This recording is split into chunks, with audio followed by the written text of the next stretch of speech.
Hey everyone, Easy Mode here, and I'm coming at you with another build for Path of Exile 2 Early Access, patch 0.1.1, and that is a crit Bonestorm Bloodmage. This build involves us focusing around crit and crit damage to scale our damage, getting enough cast speed to spawn all 20 bones in one click, and using power charges to bring some explosion for map clear. I essentially wanted to make this a one button build, at least for mapping. The Bloodmage Ascendancy is perfect for this build as it allows you to scale 1% crit damage per 40 life with its Ascendancy node Gore Spike, and also gives you extra maximum life from an energy shield chest piece with the Ascendancy Crimson Power. So let's just talk about the skill itself, Bonestorm. Bonestorm is a channeling spell that spawns bones above you, and when you release a button, it shoots in the direction you are pointing. The maximum amount is 20 bones, and when you hit the enemy, it applies a debuff that allows them to take the more physical damage on the next hit that comes from after that.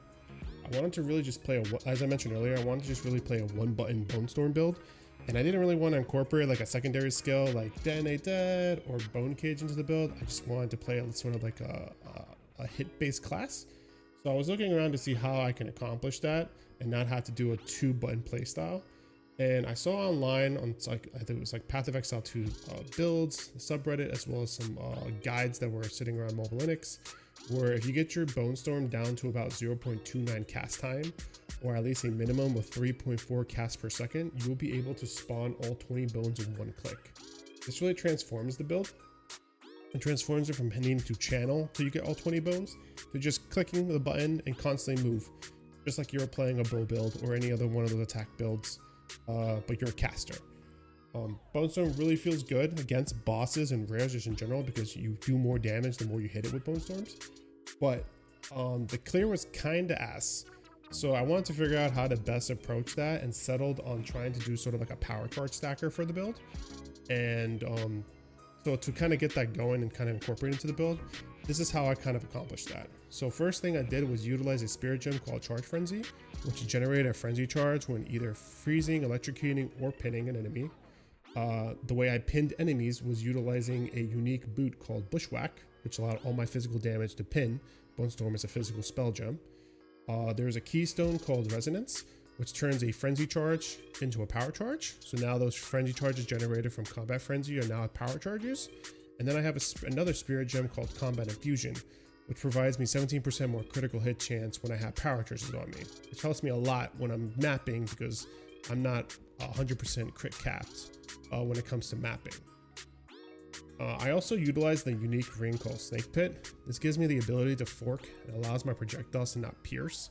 And even though the language on Snakepit, when it comes putting on the left side, allows me to fork, but I can't chain, I'm still able to chain off of the terrain if I use Ricochet in Bonestorm, and that actually helps you with your DPS a lot because the fact that it's able to chain back from the bounce that it was forked off of on the terrain, and it sort of creates this like big old explosions when you have your Snakepit on your left ring slot. So I don't know if that has to deal with terrain being different from chaining against monsters, but that's how the interaction works here. It actually helps a lot with the build because as you can see in some of these clips here, you're able to just bounce it off the ground onto other enemies, which then will fork off into other enemies, causing you to be able to clear much better. So how do we scale this build so that we actually can take on Citadel bosses and essentially Pinnacle bosses? Bonestorm itself does have limitations. You can only put 60 debuffs on a monster, and you can only scale physical damage so much as a caster when it comes to your gear. So I went ahead and started looking around, and this is what I've sort of incorporated so that I can be killing those Citadel bosses and the +4 map bosses relatively quickly. The first thing I did was incorporate Sigil Power into my build. Essentially, Sigil Power gives you spell damage the more you spend mana inside of it, and I will be spending quite a bit of mana inside of it. I utilized my weapon 2 swap for my Sigil Power because it is on a staff to increase the duration of Sigil Power, so I believe it stays up for like almost like 20 seconds, I believe. Then I use Eye of Winter to put critical weakness debuff on the boss. This effectively gives you more crit chance, and this gets me crit chance capped through POB when I have the full critical weakness on the boss. So I don't have to worry about I will not be critting. I will crit 100% of the time when I have the crit weakness on the boss. And then ultimately I have incorporated skeleton warriors into my build, and they're just really used to be able to use Soul Offering. And Soul Offering allows me to get spell damage by offering the skeletons. There are some supports there that provide more damage by offering 2 skeletons up that I'll review over in my gem section. But this is how I was able to get a lot of damage up front relatively quickly. And if you've seen some of these clips here, I do a lot of damage really fast because I have to use HP while I'm casting. And the less HP, the less overcap HP you have, the less crit damage you'll get. So you'll be going further and further down as you go. So without further ado, let's jump into the game so I can show off the items, gems, and skill tree. All right, so let's just get right into my character. So this is my character here, AZ Crit Mage here. Nothing really standard, level 92 character. My resists are capped, overcapped for elemental weakness. I try to keep my strength as close as high as possible. If I don't need the stat, it's all going into strength. So I have a few dexterity so I can use Combat Frenzy at its lowest level, as well as Charge Infusion as well. Intelligence is, I need about 205, so I'm at 207 right now for my skills. And I have 152 spirit for this character. Sitting at about 180 total mana recovery per second. My Bonestorm cost me about 171 per second, so I am keeping up with my Bonestorm every time I'm casting it, which is really good. And yeah, nothing really too crazy about this particular character in mind. Oh, you'll notice I have a lot of life. I have like 3,725, and that is because I did put some grand spectrums in my passive tree, which I'm going to be going over with you guys now. So this is my passive tree. Nothing too crazy. I really focused on making sure I got cast speed, action speed, skill speed here, so on and so forth, so I can hit that breakpoint of Bonestorm here. As I mentioned earlier, you want to hit this cast time of 0.29 to be able to do all 20 bones. Now, I did it unbuffed, but you honestly can do it buffed either by going to sudden escalation here to get cast speed when you crit, or by anointing Aspiring Geniuses here to get Arcane Surge when you crit. It was working just fine when I had escalation, so on and so forth, but I went unbuffed because I want to be able to hit you with 20 Bone Storms right off the gate and continually hit you with 20 Bone Storms even though I've already critted. Nothing too fancy about the tree, as I mentioned. The only thing that's a little different here, you'll notice I picked up the power charge nodes here, and I picked up what's called the Power Within as well as the Lust for Power. I was in the Overflowing Power here for +2 maximum power charges, but ultimately I was thinking about how to make this a little bit better.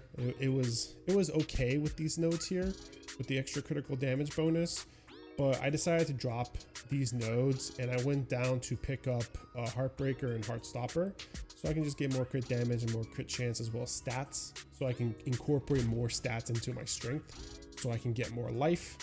As I mentioned earlier, I have jewels here. The 3 things I focused on were either spell damage, increased maximum energy, cast speed, and then either spell hit chance or spell damage, crit damage bonus. So you'll see I have one of each here: spell, maximum energy, shield, cast speed. I think you can get physical spell damage on these. I don't know, but I just kind of went for some basic jewels here because I did incorporate 3 grand spectrums of the maximum life. This gives me about like 700 life by just putting these in the tree, and I think that helps me quite a lot because that's about what, 1400 over life that you can use for crit damage. And you know, 40 minus 4 divided by 40, that's how much additional percentage of crit damage you get from this tree, and it just gives me a lot more crit damage as I'm or it just gives me a lot more defenses because my life is really high across the board here. One thing to note, you'll see that I have my skill tree broken up into 2 weapon sets. Weapon 2 is my Sigil of Power, which I'll go over as soon as I go through my gems. And what I did was focusing on the area of effect of the Sigil of Power and the duration of the Sigil of Power. And the Sigil of Power lasts about like 22 seconds, 23 seconds when it comes to the Sigil of Power. And then for my weapon 1, which is my Bonestorm weapon, it's my wand, I made sure just to focus on like the crit and fizz nodes so that it kind of made sense which one to use for that particular build. Yeah, nothing too crazy here when it comes to the tree itself. Let's go over my items really quick. Again, also nothing too crazy. So the wand here wasn't that expensive. I think I paid like a divine for it. But you want to focus on cast speed and your physical skills +5. Everything else is a bonus. You might want to get spell damage, spell physical damage, mana on it, intelligence, so on and so forth. But those are the two you want to focus on this particular wand. The Snakepit is the ring that sort of enables this build. As I mentioned earlier, you want to put it on your left side. You do not want it to chain, you want it to fork. And by forking, you'll be able to do those like big explosions you see in the video earlier. On top of that, and also by incorporating Ricochet into your Bonestorm, you're able to chain off of the terrain that you forked off of, if that makes any sense. But yeah, that's how this kind of works. I don't know if the interaction's meant to be that way, but yeah, that's currently how it is working. My helmet's nothing too fancy. It's just a high energy shield helmet with some good resist on it. Focus really sucks, to be honest. It just has +2 level skills on it, and then some chaos res and some energy shield. You can buy one better. I was looking to buy one better, but hey. The chest piece is a chest piece I was using on my Stormweaver. It's a really good chest piece I found on the ground. You don't even need the 52 spirit. You can just do this build on 40 spirit, I believe. No, yeah, 40 spirit, I believe.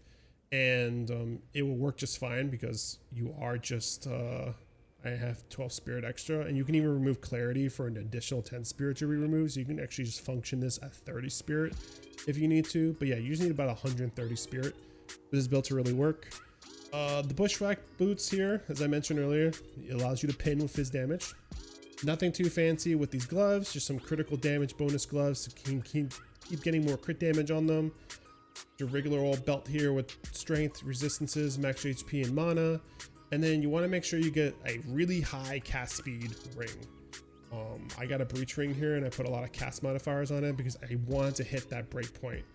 See here, I have cast speed, some dex to cover my dex for my gems, so on and so forth. And my necklace is relatively the same. You want to get plus level all skills gems, life, energy shield. And you'll notice I anointed Aspiring Genius because I get Arcane Surge every time I crit. And I'm about like, I think 66%, 67%, something like that. Being able to crit unbuffed.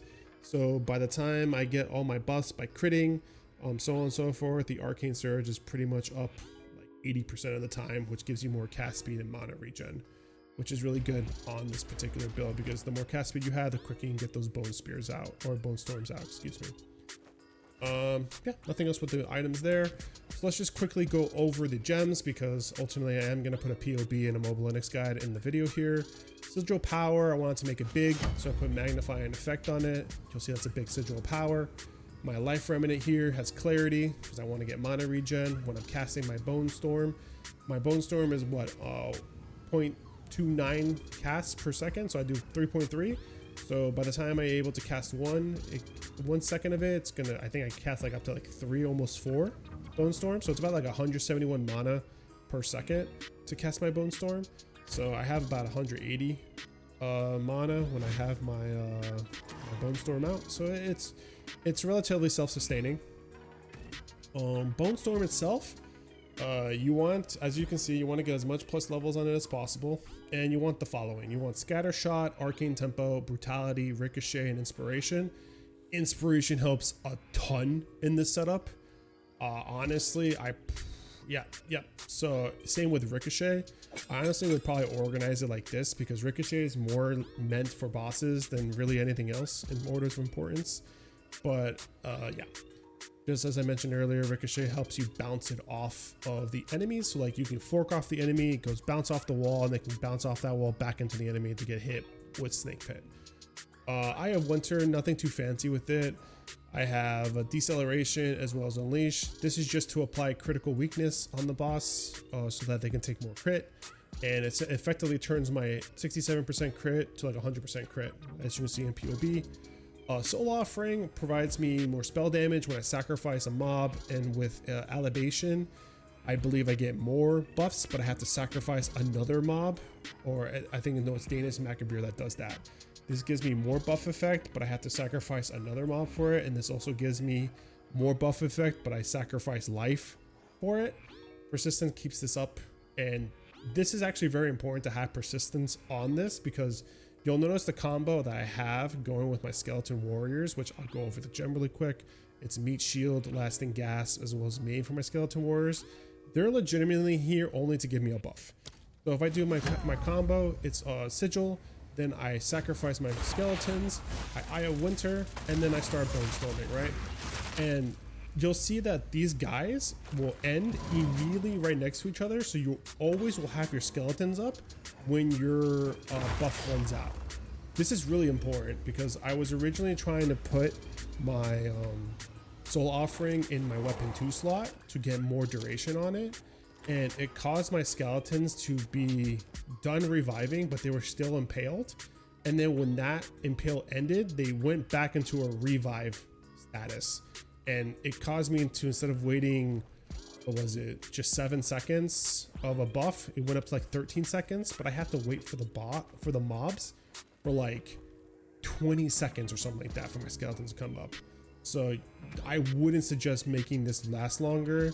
Just having persistent here alongside your skeletons is enough to keep them up with each other 100% of the time, right next to each other. Yep, last but not least here, you're going to be looking at Grim Feast, Charge Infusion, and Combat Frenzies as your spirit gems. Combat Frenzies, I have Proficient in it. It gives me another power charge when I do generate a charge from pinning. You'll notice I have Vulnerability here. I don't really use Vulnerability. I was trying to incorporate it somehow, but it costs a lot of mana. I may throw that on a mob when it's like an armor map, because you'll see it strips about like a lot of armor from this particular 1500 armor or something like that. But yeah, I don't really use it, I'll be quite honest here, but it's in the build, so if you, it's something that you can add on to this to give you more damage on a boss, for instance, right? But yeah, that's about it really. I was having fun playing this build, and it's probably going to be one of my last builds for PoE 2 until the new patch comes out, as the legacy of that 1 month event for PoE 1's coming out, and I'll probably be making a couple videos there. But if you like what you saw, you just comment, like, and subscribe, and I'll kind of catch you guys in the next one. Take care now. Bye.